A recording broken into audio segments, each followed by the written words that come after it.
Në prajmin e kaluar, në shtëpinë e Big Brother, ndodhi një ngjarje befasuese dhe tejet emocionale, që tronditi jo vetëm banorët, por edhe të gjithë publikun përmes ekraneve të tyre.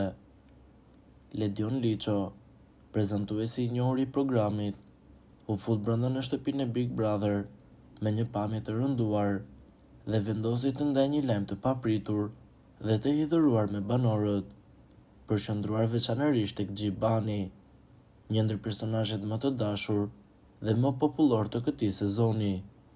Me zë të dridhur dhe me një ton shumë personal, Ledioni komunikoi lajmin se babai i Gjibanit ishte shtruar urgjentisht në spital pas një situate mjaft të komplikuar dhe shqetësuese.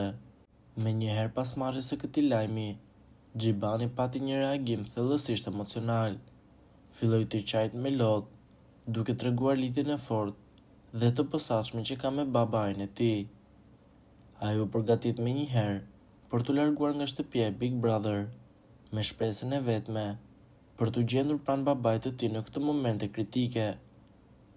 Ledioni, përveç lajmit të vështirë, ndau me publikun edhe disa detaje inkurajuese, duke konfirmuar se babai i Gjibanit ndodhej në gjendje shëndetësore relativisht të stabilizuar, gjë që solli një farë lehtësimi tek të gjithë.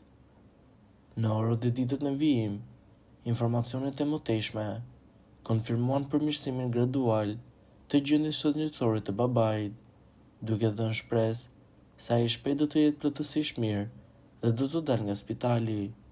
Ky moment i papritur ngriti shumë pyetje dhe spekulime në publikun e gjerë, duke përfshirë edhe mundësitë e rikthimit të Gjibanit në shtëpinë e famshme të Big Brother. Produksioni i programit tradicionalisht ka treguar ndjeshmëri dhe mirëkuptim të jashtëzakonshëm dhe situatave personale dhe familjare të banorëve, duke i dhënë gjithmonë përparësi njerëzores përpara spektaklit televiziv. Vendimi përfundimtar për vazhdimsinë e rrugëtimit të Gjibanit do të varet nga shumë faktorë, duke përfshirë gjendjen shëndetësore të babait, dëshirën dhe gatishmërinë e vet Gjibanit për të kthyer, si dhe rregullat dhe procedurat e brendshme të produksionit.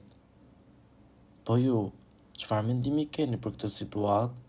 Komentoni mendimin tuaj dhe mos harroni të na bëni like dhe subscribe.